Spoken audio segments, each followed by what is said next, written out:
Bienvenido al curso Violencia de Género, el cual está conformado por 5 unidades, con un total de 5 videos. Al término de cada video, deberás responder una evaluación, misma que una vez que inicies a contestar, deberás terminar. Los videos puedes verlos tantas veces como sea necesario, pero la evaluación, una vez que comienzas, deberás concluirla. Bien, ahora inicia viendo este primer video, que corresponde a la unidad 1. Soy el maestro Pedro Escamilla Hernández y les doy la más cordial bienvenida a este curso sobre violencia de género. Sin duda alguna, es un curso fundamental para el trabajo de la Procuración de Justicia en el Estado de México. Es un curso que se va a desarrollar con el apoyo de un manual. Este manual contiene precisamente los siguientes temas. El primero de ellos habla sobre la reforma constitucional en materia de derechos humanos, que aquí vamos a desarrollar algunos conceptos básicos. En este primer gran tema vamos a conocer de qué habla, por ejemplo, el principio pro persona, la interpretación conforme, las obligaciones de las autoridades de procuración de justicia en torno a esta reforma. También vamos a hablar sobre los aspectos básicos de la violencia de género. Vamos a decir cuál es su relación justamente con los derechos humanos en este sentido. También otro de los grandes temas y que es fundamental, vamos a hablar del marco normativo y los protocolos de investigación del delito en materia de violencia de género. Vamos a hablar desde las disposiciones internacionales, las disposiciones nacionales y también las disposiciones locales que les pueda ayudar justamente en el desarrollo de su trabajo de manera más adecuada. Vamos a hablar también de los precedentes del sistema interamericano, las sentencias que ha emitido la Corte Interamericana de Derechos Humanos, y creo que muchas y muchos de ustedes los conocen. Ejemplo, el campo algodonero, el caso Rosenda Cantú, el caso Fernández y Ortega y otros, y un caso emblemático para el Estado de México, el caso Atenco. También se va a hablar de la debida diligencia, que es uno de los temas importantísimos cuando estamos hablando de aspectos de violencia de género. En fin, les doy la más cordial bienvenida. Este tema lo voy a desarrollar con el apoyo de un rotafolio y una pizarra. El objetivo de apoyarme con ese material didáctico es que quede perfectamente claro los contenidos del mismo. Les agradezco mucho. Vamos a dar inicio a la explicación justo de este tema importante, la violencia de género. En México actualmente vivimos una crisis de inseguridad que afecta a todas las personas. Sin embargo, cuando hablamos de violencia de género, toma particular importancia debido a la forma en que los delitos son cometidos, la relación que se guarda con las víctimas, con su agresor y los lugares en los que ocurre, pues en la escuela, en la casa, en los espacios públicos. Entonces, hablar de la violencia de género es hablar de una violencia muy particular. Y aquí resulta que la mayoría de las víctimas, debido a su género, son mujeres. Por eso vamos a hacer el estudio más profundo, justo, de las mujeres. Pero también, algo que quiero aclarar, cuando hablamos de violencia de género, no solo debemos hacer referencia a los derechos de las mujeres. Esto se cree que la violencia de género es propio y exclusivo de las mujeres, ¿verdad? Y cuando se habla de esta violencia, también debemos considerar cómo se ha encasquillado al hombre, cómo se ha encasillado al hombre en temas en esta materia. El hombre se ha construido también socialmente. Esto es, el género no solo afecta a las mujeres, sino también a los hombres. Esta construcción social importante se piensa que es exclusiva de las mujeres, esta afectación, y no también a los hombres. Y a esto me refiero. Pongamos un ejemplo. En el 2020, en agosto, se emite una tesis, se presentó un amparo directo en revisión y la Suprema Corte de Justicia resuelve este amparo. ¿Por qué fue este amparo? Por la guardia y custodia de un menor. El esposo, el padre, quería tener justamente al menor a su guardia y custodia. Sin embargo, el artículo 282 del Código Civil de la Ciudad de México señalaba, pues también este legislador afectado por estos principios de que se piensa que la madre tiene el instinto materno, pues dice el Código Civil, tiene preferencia la madre, y habla de preferencia, sin considerar justamente el interés superior de la infancia, este código, y sin considerar los principios de igualdad. Entonces, este código ya daba por hecho que la madre tiene primacía, ¿sí? Ex ante ya es la más idónea para cuidar al menor. Y aquí la Corte resuelve lo siguiente, justamente hablando de equidad de género, dice, vamos a acabar con estos estereotipos, ¿verdad? Y dice, este instinto materno es una creación, es algo que la sociedad ha determinado hacia la mujer, pero también el hombre puede cuidar, y lo que tengo que considerar yo es justamente el interés superior de la infancia y el principio de igualdad, y por tanto se le ampara a la persona contra este justamente dispositivo del Código Civil. Aquí vemos cómo el género está afectando no solamente los derechos de las mujeres, también los derechos del hombre, ¿verdad? Incluso en la actualidad se ha caído en generalidades y se piensa que todos los hombres son violentos, son acosadores, son abusadores.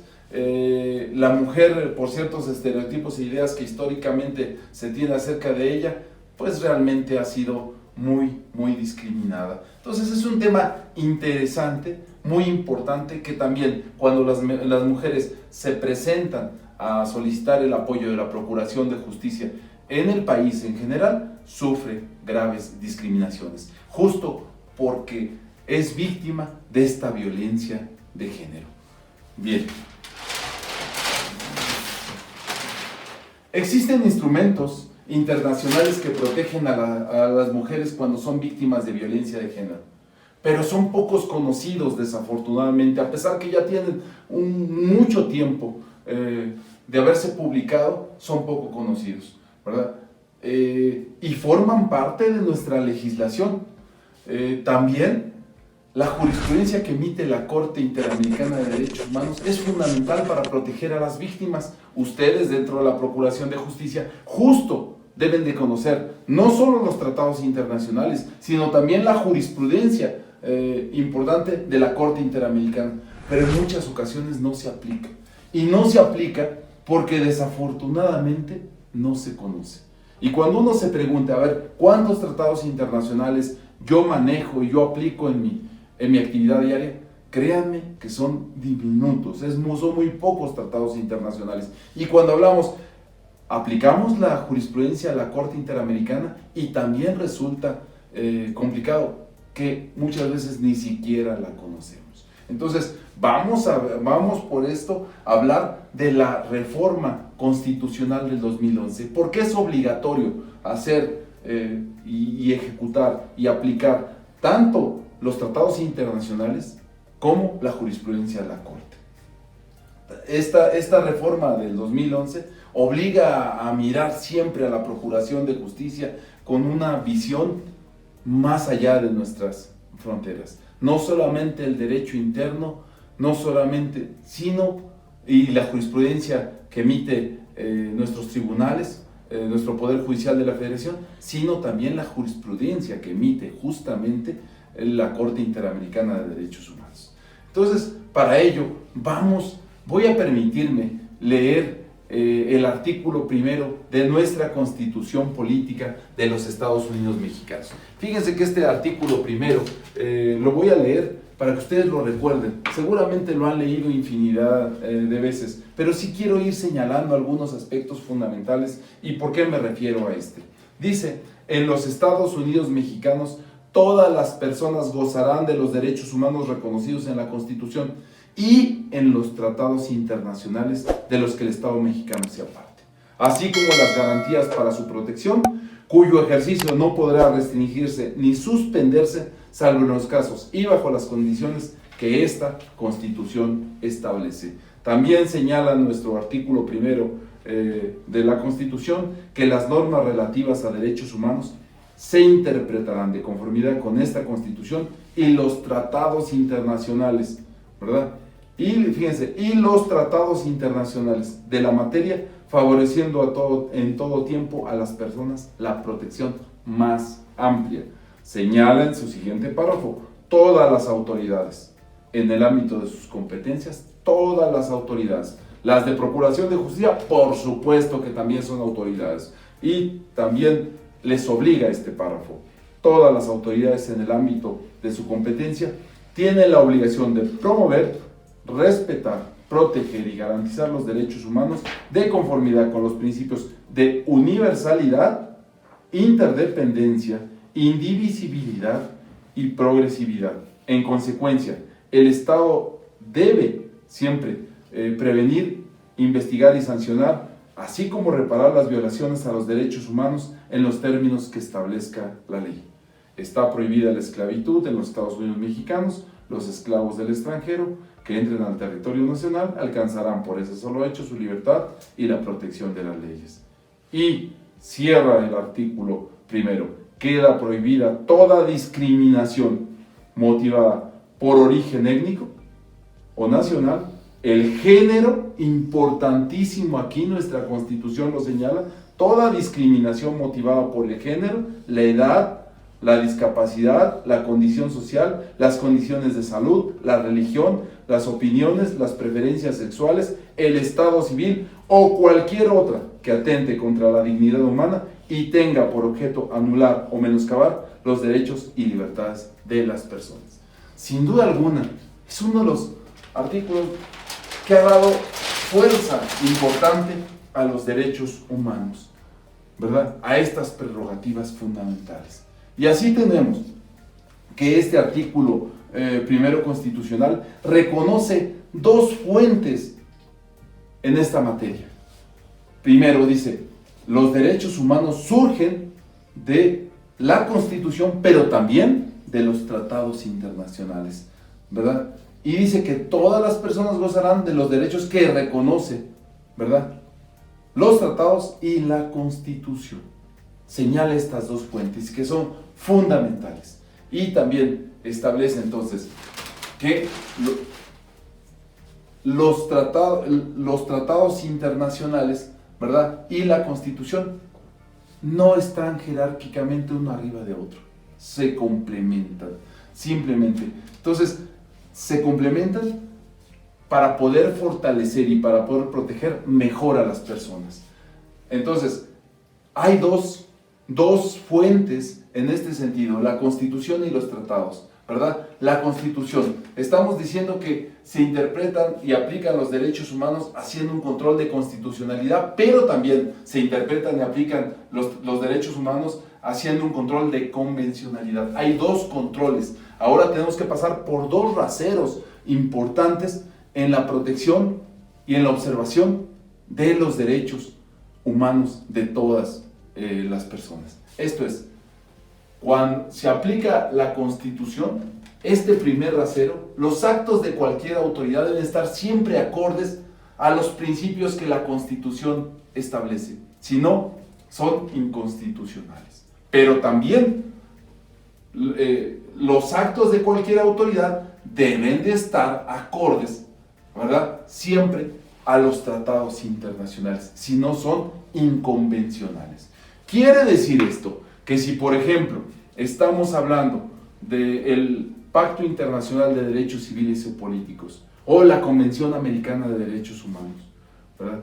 Estos deben ser observados, conocidos y observados por ustedes, porque si no estaríamos hablando, bueno, yo seguí la Constitución, sí, pero ¿qué crees? No observaste los tratados internacionales y por tanto tu conducta es inconvencional. Ahora, compañeros de Procuración de Justicia, después de la reforma del 2011, debemos observar perfectamente que nuestra conducta se apegue a la Constitución, pero también se apegue a los tratados internacionales. Hay un principio que se llama pacta sunt servanda, seguramente ustedes lo han escuchado. Pacta sunt servanda quiere decir los tratados en materia de derechos humanos firmados y ratificados por el país, ¿verdad? Justamente se firman para ser cumplidos. pacta sunt servanda. Los pactos se cumplen, se deben de cumplir, se deben de perfectamente observar por las autoridades. ¿Quiénes están obligados a ejercer el control de constitucionalidad y control de convencionalidad? Todas las autoridades.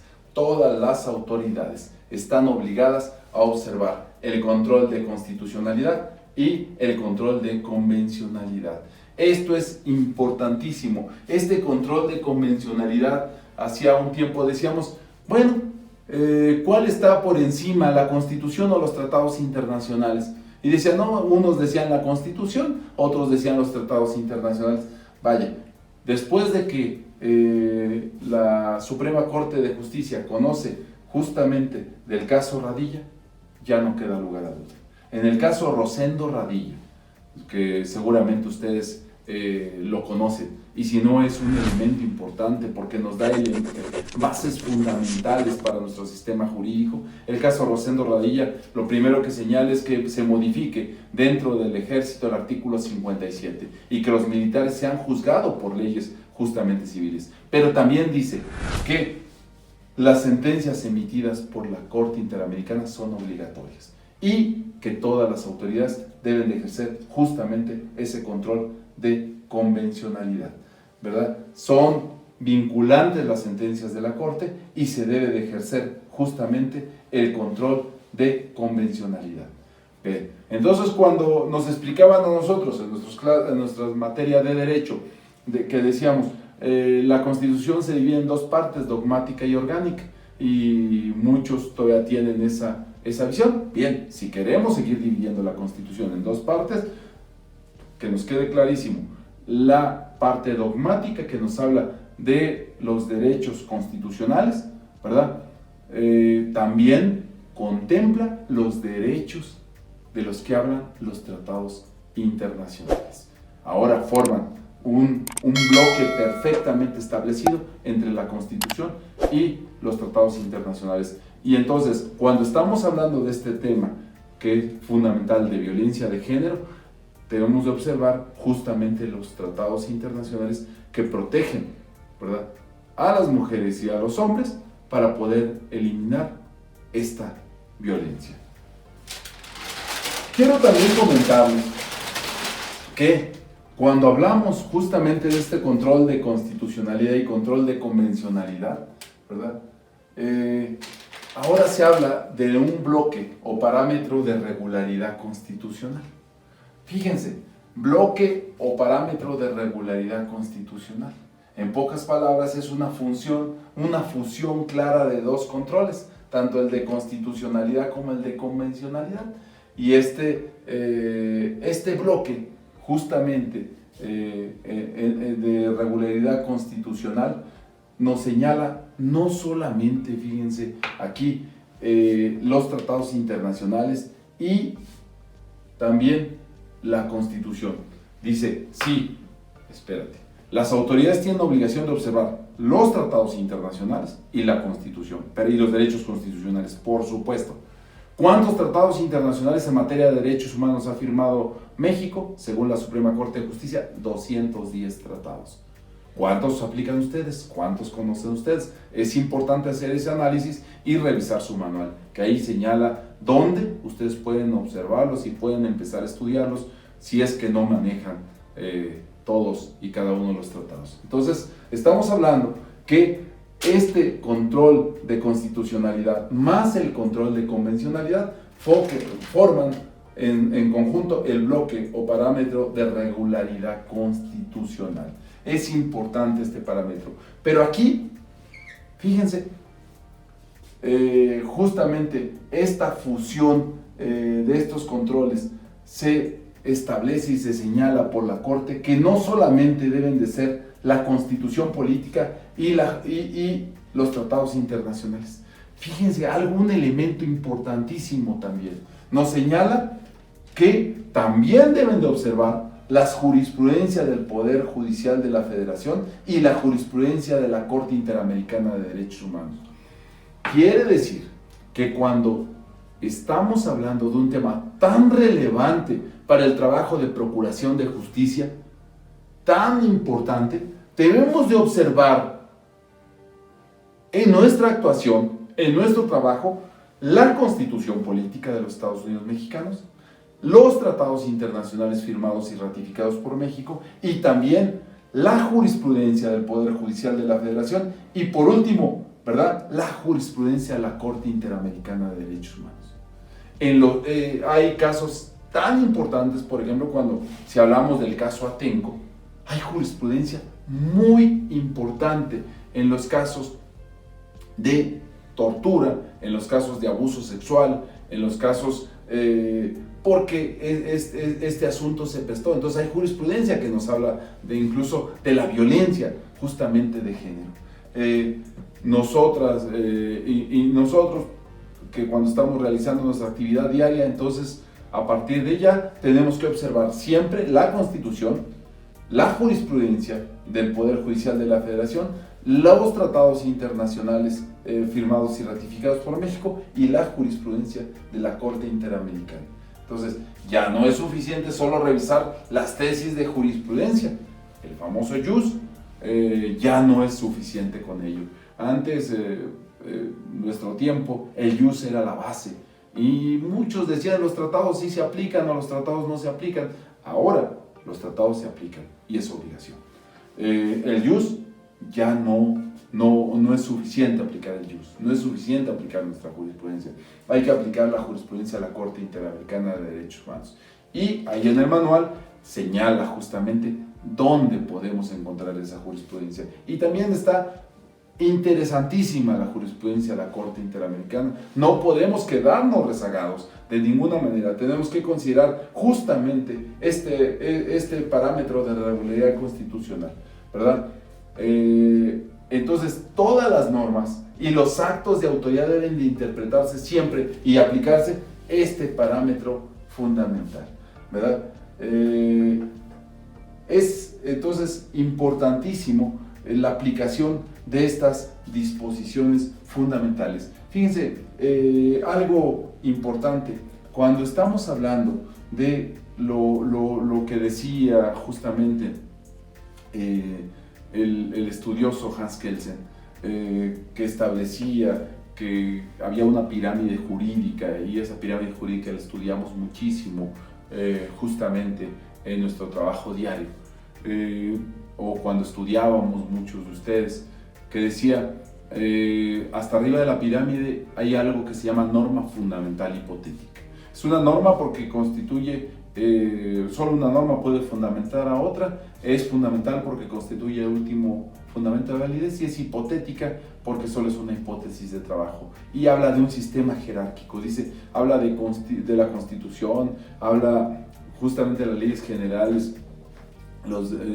leyes ordinarias, decretos, reglamentos y normas jurídicas individualizadas. Pero esta reforma, particularmente, ¿verdad?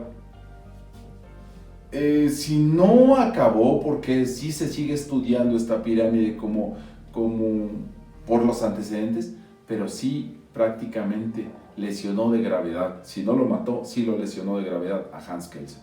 Porque ahora dice la Constitución, habla con claridad de este tema y dice, importante, fíjense, las normas relativas a los derechos humanos se interpretarán de conformidad con la Constitución y los tratados internacionales en la materia, favoreciendo en todo tiempo a las personas la protección más amplia.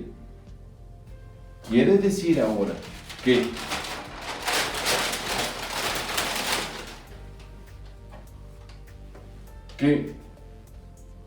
para poder observar justamente nuestra Constitución debemos de conocer estos dos principios: interpretación conforme. ¿Qué quiere decir? Que al interpretar el alcance de una norma debemos hacerlo de manera que resulte compatible con la Constitución y los tratados. Todo aquello que no sea Constitución o tratados se debe interpretar de forma congruente, de acuerdo al bloque de regularidad constitucional. Cuando ustedes aplican una norma, cuando ustedes realizan una actividad profesional dentro de la Procuración de Justicia, deben de observar perfectamente que se aplique la interpretación conforme, que no violente la Constitución. ¿Por qué es importante esto? Porque ya ha habido casos donde dicen, ¿y yo por qué tenía que observar el interés superior de la infancia? ¿Por qué tenía que observar ese interés? Viene en un tratado internacional, sí, vienen en disposiciones, pero ¿qué crees? Que tenías obligación de interpretarlo, tenías obligación de conocerlo, tenías obligación de aplicarlo para dar esa protección que requieren los menores de edad. Y también este artículo nos habla del principio pro persona y nos señala con claridad. Cuando hay dos o más leyes, ¿verdad?, en conflicto, debe de aplicarse la que más proteja. Si hay dos disposiciones que yo puedo aplicar, debo aplicar siempre la que más protege. A ver, entonces, no es cuestión de jerarquía, debo aplicar siempre la que más proteja, sin importar el nivel jerárquico de la norma, ¿verdad? ¿Cuál es la norma que beneficia más? ¿Cuál es la norma que protege más? Esa es justamente la norma que vamos a aplicar, la que más proteja. Este es el principio pro persona que también debemos observar en nuestra actividad diaria cuando estamos realizando, ¿verdad?, cualquier actividad profesional. Importantísimo. Hay incluso pues personas, ¿verdad?, servidores públicos que desconocen estos principios, que desconocen que ahora tenemos que actuar conforme a los tratados internacionales, que desconocen que ahora debemos actuar justamente conforme la jurisprudencia de la Corte Interamericana, que debemos actuar también apegados a la Constitución y también justamente debemos de actuar siempre apegados, ¿verdad?, a la jurisprudencia de la Corte del Poder Judicial de la Federación. Es entonces importantísimo esta observación. Esta observación es básica para que lo podamos entender, y ahora vamos entonces a entrar al estudio. En el siguiente segmento vamos a entrar al estudio de algunos tratados internacionales y alguna jurisprudencia de la Corte Interamericana de Derechos Humanos que nos señala en este tema. Entonces, cuando estemos hablando de algún tratado internacional firmado y ratificado por México, es un tratado perfectamente válido y que se tiene que observar por todas y todos nosotros. Cuando estemos hablando de una jurisprudencia de la Corte Interamericana, es una jurisprudencia perfectamente válida. Si alguien nos las invoca, tenemos obligación nosotros de observarla. Pero qué mejor es que nosotros como autoridades, en temas como la violencia de género, las conozcamos, las apliquemos para poderlas observar, las apliquemos para poder generar un Estado real de derecho. Yo sí creo que ustedes, dentro de la Procuración de Justicia, la actividad primordial que hacen es proteger, garantizar, respetar los derechos humanos. Yo creo que ustedes, las investigaciones que hacen, el que no duermen, el que pues prácticamente si se enferman o no se enferman, tienen la misma cantidad de trabajo. Bueno, esto lo hacen para proteger los derechos humanos. No hay otra explicación. Los derechos humanos son protegidos ampliamente por ustedes. Ustedes sí, me atrevo ahí a comentar, y quizás es algo muy atrevido, que ustedes sí son un ombudsman. Esto es, unos protectores reales de derechos humanos. Y entonces, por eso, este tema es entonces importante. Vamos a dejar hasta aquí este segmento y vamos a continuar con la explicación de algunos tratados internacionales que sin duda alguna son importante su observación en este tan tratado o tan básico tema. Gracias. Ha terminado este primer video del curso Violencia de Género. Si ya estás listo, responde a tu evaluación.